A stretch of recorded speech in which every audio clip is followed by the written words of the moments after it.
Diálogos de Direito. Bem-vindos a mais um episódio de Diálogos de Direito, um podcast da Associação Empresarial de Braga em parceria com a CCM Advogados, que tenta trabalhar assuntos relacionados com o direito, mas sempre de uma forma bastante simplificada, assuntos naturalmente de interesse para as empresas. Hoje é um tema atual, pertinente, que é essencial discutir, que tem a ver com fraude fiscal, e para nos ajudar a perceber melhor o alcance destas questões relacionadas com a fraude fiscal, temos connosco o Dr. Joaquim Rodrigues, da CCM Advogados, a quem agradeço a presença. E eu começaria por uma questão essencial para tentarmos logo, desde já, conceptualizar do que é que estamos a falar, o que é que, do ponto de vista legislativo, é considerado fraude fiscal. A fraude fiscal, portanto, é aquilo, quer dizer, não, é aquilo que está tipificado na lei. Está tipificado no artigo 103 do REGIT, que diz: constitui a fraude fiscal, punível com pena até 3 anos, as condutas ilícitas tipificadas no presente artigo, portanto, charneira, que visem a não liquidação, entrega ou pagamento de prestação tributária ou obtenção indevida de benefícios fiscais, reembolsos ou outras vantagens patrimoniais suscetíveis de causarem diminuição das receitas tributárias. Portanto, quais são essas condutas, ou essas condutas típicas? São a ocultação ou alteração de factos ou valores que devam constar dos livros de contabilidade ou escrituração ou das declarações apresentadas ou prestadas a fim da administração fiscal especificamente fiscaliza, determina, avalie ou controla a matéria coletável. A ocultação de factos ou valores não declarados que devem ser revelados à administração tributária. A celebração de negócio simulado, quer quanto ao valor, quer quanto à natureza, quer por interposição, omissão, substituição de pessoas. Ou seja, a fraude fiscal, agora dito de uma forma genérica, é tudo aquilo que não traduz a verdade para poder ser fiscalizada pela administração tributária e de onde se pretenda que resulte um benefício ilícito, e por isso é fraude, a favor de quem o está a fazer. Portanto, são conceitos da lei que são assim tipificados. Portanto, é isto, quer dizer, não há outra maneira de dizer esta coisa senão aquilo que diz a lei. É daqueles crimes que são crimes, vamos dizer, não é por uma contra-ética intrínseca, mas porque estão ditos na lei que quem fizer isto é crime. Portanto, é isto. De facto, estão bem tipificados os casos. Uma questão que eu acho que é relativamente recorrente é às vezes confundir-se conceitos. E um dos conceitos que eu achava que era importante também aqui esclarecermos tem a ver com a questão da burla e da fraude fiscal. Sim. Na prática, onde é que está a diferença? Tem alguma coisa a ver com a tentativa versus o crime consumado, ou reside noutro aspecto? Como estávamos a dizer, a fraude fiscal consiste nisto que estivemos a dizer, nesta tipificação. Portanto, nestas previsões da lei. A burla, claro, a fraude fiscal é uma burla. Certo. Não é? É uma burla com estas características. A burla geral, o crime de burla, portanto, é um conceito mais amplo e mais orientado. Burlar é enganar alguém por modo artificioso ou levar alguém a que ele próprio perca património ou, enfim, valores, ou até que seja ele próprio a entregá-los, com vista a um fim que de facto não existe, não é?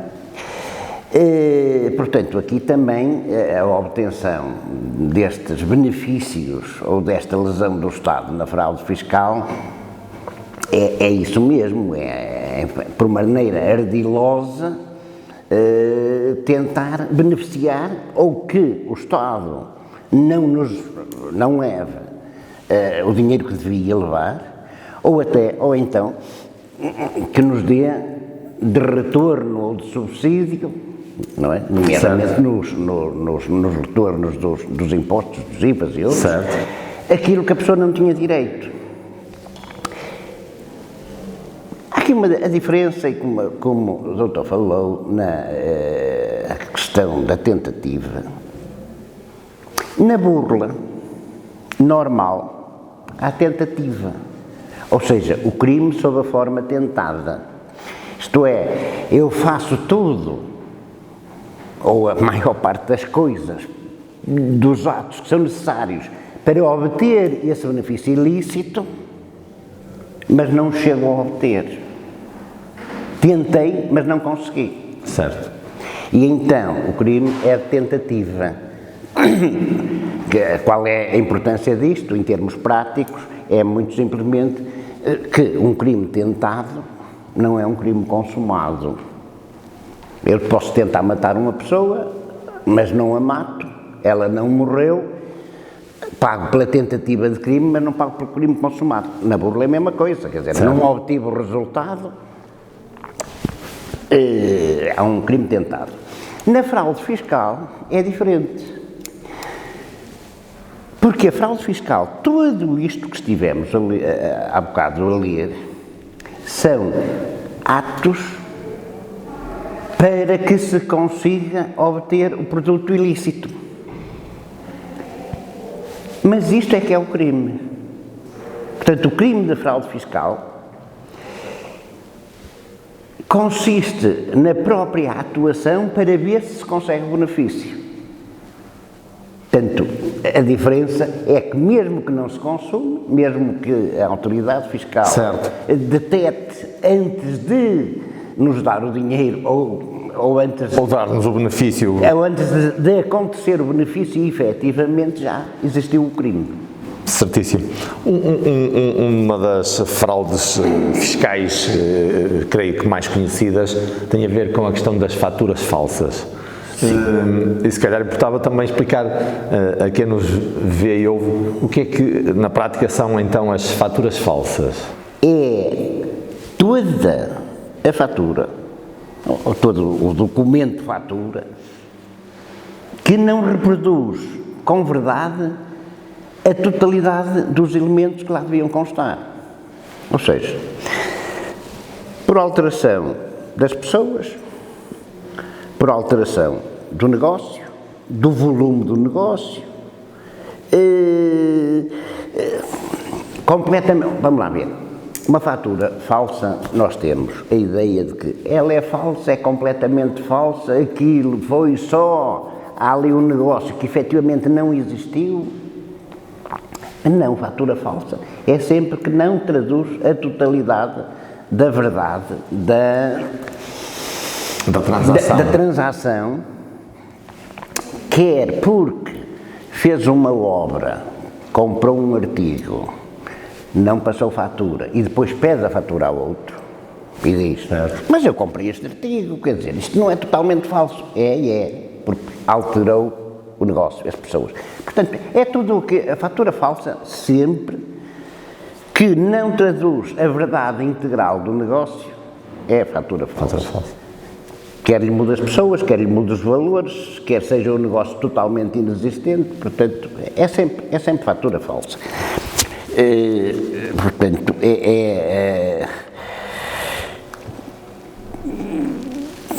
aqui tem alguns elementos, quando diz, por exemplo, negócio, celebração de negócio simulado, que é quanto ao valor, que é quanto à interposição, omissão, substituição de pessoas. Não é? Portanto, a fatura falsa é sempre a fatura que não traduz integralmente portanto, a transação. Certíssimo. Na lei existem, eu diria, duas qualificações para os crimes de fraude fiscal. No fundo, a fraude fiscal simples e a fraude fiscal qualificada. Onde é que reside a diferença destas duas tipologias, digamos assim, e no caso das faturas falsas, onde é que elas se encaixam? Sim, senhor. Tanto, o crime simples está no artigo 103 do REGIT, que diz aqueles enunciados que estivemos a dizer há bocado, aquelas previsões, integram-se todas no artigo 103, cuja a previsão da punição é prisão até 3 anos. Depois temos a fraude qualificada, que é o artigo 104. E aqui é uma derivação. Há determinados factos que agravam, qualificam e que dão pena até de 1 a 5 anos, que são, depois tem que se ver a lei, pela acumulação de uma ou mais destas circunstâncias, dão prisão até 5 anos, que é quando o agente que está a defraudar estiver conluiado com terceiros, não é? Enfim, não é só ele próprio a fazer a marotice, mas está conluiado com terceiros, portanto, agrava. O agente for funcionário público, agrava. O agente falsificar, ou viciar, ou ocultar, ou destruir, ou recusar, exibir, apresentar livros, programas, ficheiros informáticos ou outros documentos, portanto, falsificar ou não entregar.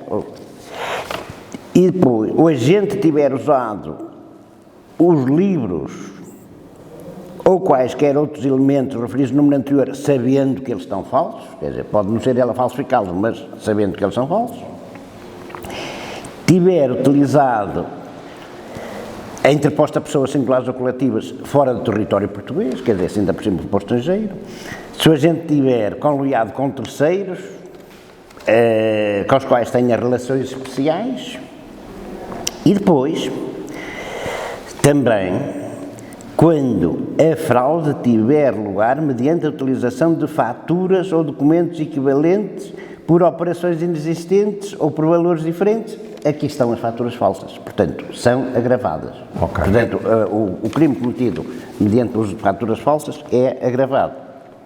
E é este o conceito de faturas falsas. Por valores diferentes ou ainda com a intervenção de pessoas, entidades diversas da operação subjacente. E também é agravado se a vantagem que se pretende auferir for superior a 50 mil euros. Okay. Portanto, qualificado. Mas ainda mais, ainda há uma agravação maior, que dá, esta é a prisão até 5 anos, 2 a 5, mas ainda há uma de 2 a 8, que é, se o valor que se pretende auferir ultrapassar os 200 mil euros. Ok. Quanto a às qualificações, não há assim muito mais. Mas há muito mais a dizer.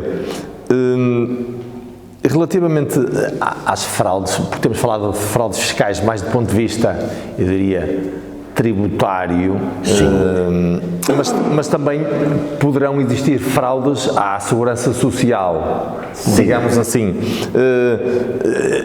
Quais são também, se existe uma tipificação dos exemplos mais comuns e se os limites para a qualificação da fraude são semelhantes ao da fraude fiscal, digamos assim? Sim. Ora, a fraude fiscal à segurança social, quer dizer, pode ter todos estes elementos, mas assenta essencialmente numa coisa, a segurança social é a relação das percentagens que se tem que pagar pelos trabalhadores que se tem, ou que a empresa tem. Portanto, quer dizer, tudo aquilo que altera a situação de facto dos trabalhadores portanto, e encargos da empresa Para não se pagar à Segurança Social é fraude à Segurança Social. Sei lá, por exemplo, ou ter trabalhadores, escondê-los e não pagar por eles. Claro. Declarar valores errados, mais baixos. Ou então declarar que se tem trabalhadores para pagar e não os ter. Certo. Ou então fazer uns descontos ou declarar que já se fez descontos para que determinada pessoa obtenha subsídios em situações em que não poderia ter, se não fosse falso. Portanto, é isto, a fraude à Segurança Social. Portanto, aquilo que leva a distorcer a relação verdadeira. A diferença entre a fraude à Segurança Social e a fraude dos crimes fiscais é a seguinte, em termos de valores. Sim, sim. Portanto, a fraude nos crimes fiscais não são puníveis se a vantagem patrimonial ilegítima for inferior a 15 mil euros. Na Segurança Social, só é punível se o valor for superior a 7.500 euros. É metade. É metade, ok. Portanto, na Segurança Social é metade. Claro que isto tem outra ligação que é ver com a questão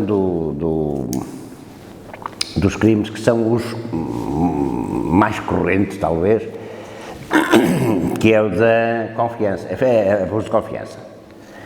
É que no abuso de confiança à Segurança Social não se aplicam estes, porque não estão previstos, andou há muito tempo, ou há alguns anos, a pensar-se que seguiam as regras portanto, do crime de abuso fiscal, de abuso de confiança fiscal, mas depois veio-se a ver que não, e a ser decidido que não, e depois vieram muitos crimes da Segurança Social, de abuso à Segurança Social, que já se pensou que tinham passado e que as pessoas ainda foram julgadas por isso, porque não existe esse limite. No abuso de confiança, mas o abuso de confiança à Segurança Social, que é ter, tal como o abuso de confiança fiscal, reter dinheiro do IVA ou de impostos que são recolhidos para entregar ao Estado e não os entregar. Na Segurança Social é descontar a percentagem do trabalhador e aquele que tem que se entregar à Segurança Social e depois não entregar. Portanto, aí, no crime de abuso de confiança à Segurança Social, não há limite, é tudo. Ok. É tudo crime. Estamos a chegar ao fim e como estamos a falar para empresários, estamos a falar de pessoas coletivas, mas não só as empresas incorrem em contraordenações, nestes casos, mas também os próprios administradores e gerentes podem ser responsabilizados. Podemos estar a falar do quê nestes casos de fraude fiscal? Sim, os administradores e gerentes são sempre responsáveis pelos crimes cometidos em nome da empresa. Portanto, quando a lei prevê prisão e multa, é evidente que é para quem pratica. E quem pratica são os gerentes, mesmo que em nome da empresa. A empresa também é responsável, mas não vai para a cadeia. A empresa paga multas. Não é? Mas são sempre os dois responsabilizados pelos crimes cometidos em nome da empresa. Claro que se o gerente ou administrador cometer um crime que não tenha nada a ver com a empresa não paga, não é? Mas os crimes cometidos em nome da empresa, em representação da empresa, são sempre cometidos por pessoas. E as pessoas são sempre responsáveis criminalmente. É para elas que está tipificada, portanto, e prevista estas condenações em prisão ou multa. Muito bem. Bem, muito obrigado por esta conversa esclarecedora. Muito obrigado, eu por deixar. Claro que mais vale prevenir do que remediar e que a transparência, a ética nos negócios e o aconselhamento jurídico são essenciais para que as empresas estejam sempre no estreito cumprimento daquilo que é a lei e evitarem estas situações desagradáveis. Foi mais um episódio do nosso podcast. Convidamos os nossos ouvintes e quem nos vê para que possa seguir-nos nas redes sociais para estar sempre atento às nossas novidades e, portanto, resta-me agradecer a vossa atenção e a disponibilidade do nosso convidado. Muito obrigado. Diálogos de Direito.